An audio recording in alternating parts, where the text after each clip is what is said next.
سؤال شخصي يا مولانا، تحب سيدنا النبي عليه الصلاة والسلام؟ صلى الله عليه وسلم. لما هذه التنهيدة؟ من المسلمين لا يحبه؟ صلى الله عليه وسلم. من المسلمين لا يحبه صلى الله عليه كثير وسلم؟ تجرؤ عليه وعلى سنته. فليفتش عن إسلامه، الله أكبر، وليبحث عن إيمانه. الله أكبر. هذا الذي يبغض سيد الخلق صلى الله عليه وسلم. إذا كان النبي صلى الله عليه وسلم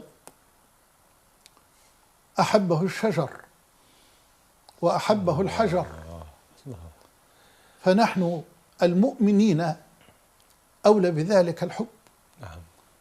لقد هجر جذع الشجرة الذي كان يخطب عليه فحن لفراقه وخار، وسمع له الصحابة أنينا. الصحابة سمعوا؟ نعم، ليس النبي فقط عليه الصلاة والسلام، الصحابة في المسجد النبوي جميعا سمعوا. الله أكبر. ولم يكف عن أنينه حتى نزل النبي من على المنبر الذي أعد له والتزم الجزع فسكن وسكت. ثم الحجارة تحبه، ألم يقل وهو الصادق صلى الله عليه وسلم: جبل أحد جبل يحبنا ونحبه. يحبنا. طب نحن نحب أحدا، لكن يحبنا حجر. ونحبه حجر، فكيف لا نحبه؟ فنحن أولى بذلك. نسأل الله جل وعلا أن يملأ قلوبنا بمحبته. آمين يا رب العالمين. والمحبة كما تفضلت وبدأت يا دكتور محمد يعني ليست مجرد كلمة. من يدعي حب النبي ولم يفد من هديه فسفاهة وهراء.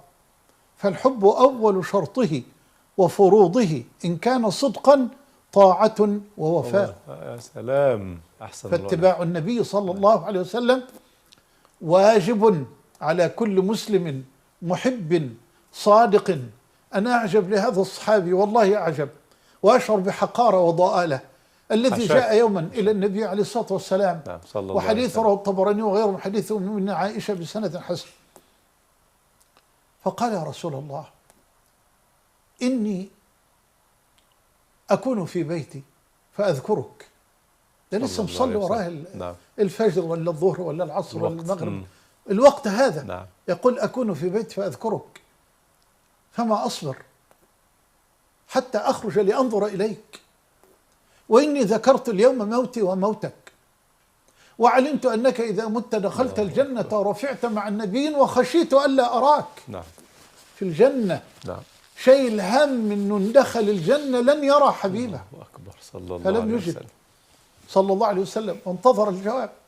فنزل جبريل بالجواب: ومن يطع الله والرسول فأولئك مع الذين أنعم الله عليهم من النبيين والصديقين والشهداء والصالحين وحسن أولئك رفيقا، ذلك الفضل من الله وكفى بالله عليما.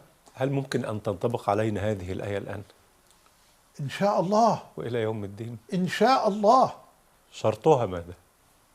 الاتباع بعد تحقيق الإيمان.